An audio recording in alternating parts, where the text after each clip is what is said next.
Vote दिएर आयो होइन, ठ्याप्पै लगाएर केमा भोट दिएको हो, केमा हो दिएको भोट, सबैले घन्टीमा दे भन्छन्।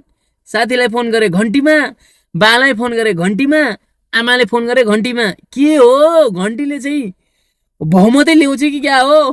कुराकानी सुन्दा त बहुमतै ल्याउला जस्तो छ त। यसो विचार गर्दा चाहिँ अलिकति सेन्स लगाउने भने बहुमत त गाह्रै छ।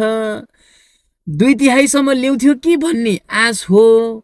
2/3 पनि ल्याउनै नसके पनि नम्बर 1 पार्टी चाहिँ हुन्छ भन्ने हामीलाई लागिरहेछ ठ्याप्प लगाएर।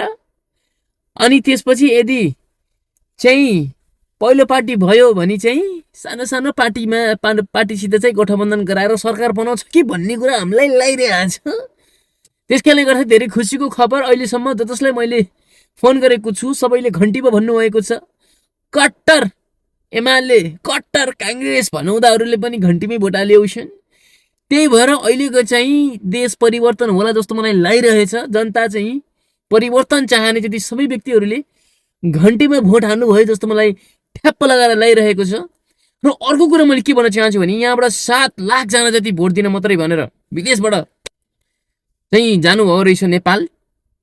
यसमध्ये 6,79,999 जनाले चाहिँ घन्टीमै भोट हाल्नुभएको र एकजना चाहिँ घुम्न गएको भन्ने सुन्नमा आइरहेको थियो। त्यस कारणले गर्दाखेरि चाहिँ जताततैबाट माहौल हेर्दाखेरि चाहिँ घन्टी नै घन्टीमय भइरहेको छ। धेरै खुसी लागिरहेको छ मेरो जनताहरू। र तपाईँले भन्नु सक्नुहुन्छ कसले जित्छ त, के छ माहौल, प्लिज मलाई कमेन्टमा जानकारी दिनु होला।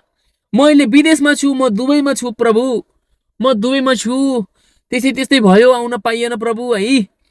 तर पनि मेरो साथीभाइहरू अलि पहिले गइसक्नु भयो र भोट दिनुभयो जस्तो छ। घन्टीमै कुराकानी सबैले गर्दाखेरि चाहिँ घन्टीमा दिनुभयो जस्तो छ। घन्टीले जित्छ भने हामीले लागिरहेको छौँ। घन्टी जित्दा भाइ घन्टी।